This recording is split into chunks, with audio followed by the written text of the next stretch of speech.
Alt J is the most confusing pop band that I've ever loved.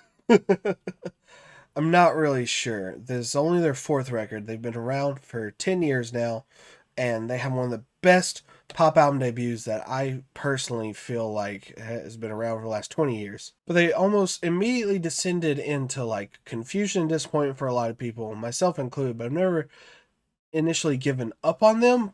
But here they kind of make a comeback of sorts, and I think it mostly has to do with when they decide to do a better job of placing songs in a good line of choice for albums.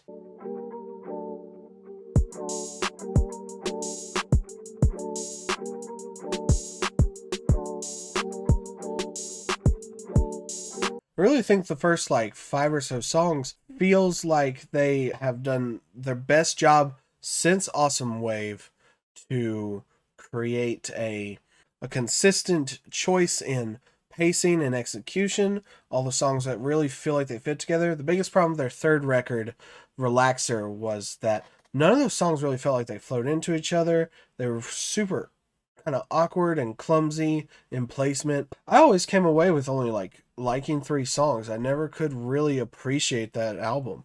And in the past couple of years, going back to This Is All Yours, I'm not super interested in playing that whole record either. Just picking out, maybe 4 or 5 songs that I enjoy and moving along. Here with The Dream, their fourth record, it's kind of just a little bit better than All This Is Yours, I think, overall, by the end things are said and done. However, it's the nearly 6-minute acoustic track, Get Better, that really kind of messes up the flow and things start to like stagnate and stuff. The song's too long. I really appreciate the atmosphere for about 3 to 4 minutes, and then it's like we're still here, and that momentum is just kind of taken away after that. Both Chicago and Philadelphia feel like not 100% complete, like they didn't know exactly what they wanted to do with either of those.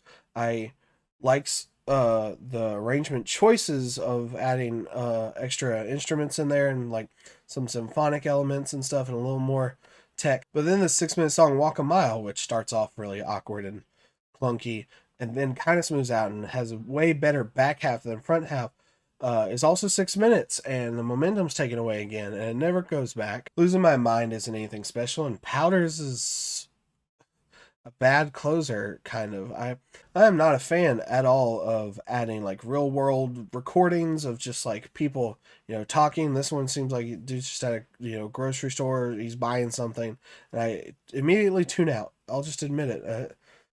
Don't really care for that kind of stuff. I don't get it. It's not very nuanced to me. Unless it's a very long song building into that and then crescendoing in a different way.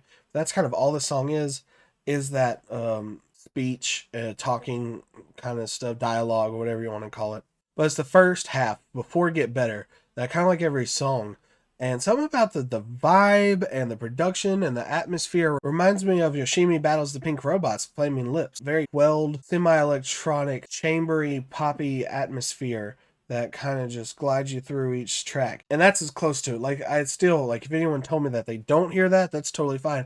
It's just the several times I listen to this record, that first half still stays very solid with that reminiscent feeling of one of my favorite pop albums of the 2000s. Now, not nearly as psychedelic, not nearly as meticulously engineered. It's just something about the vibe. It's just that feeling, that general quelled nature, that melancholia that, I guess is very in between of like chunks of what you get out of Flaming Lips and, parts of the more mellow and minimalistic parts of the Gorillaz, kind of, sort of, not a lot. But even then, that first half can't hold up to just how disappointing and uninteresting the second half becomes with each listen.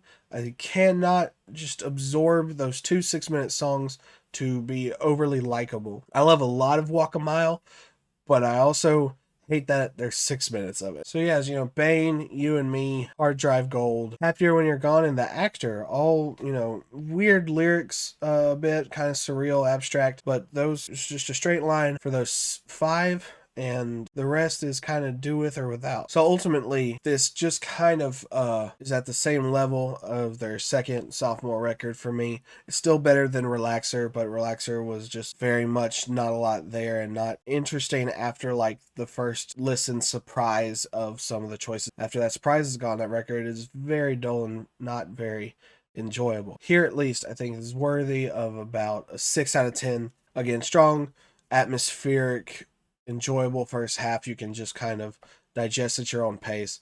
And then the second half, if you want to like slow things down and absorb even more, if it's worth that to you.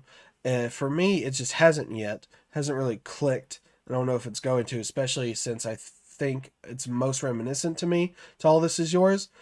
And All This Is Yours has gone down in wanting to replay and like it over the past years. I don't know how the Dream's going to stack up to that, because if it is in that same trajectory, and I already think it's only kind of, 5 songs and nothing more, then I'm not quite sure. But that's it for this one. I really love these guys, and I hope I can either click with what they're doing or they figure out something else.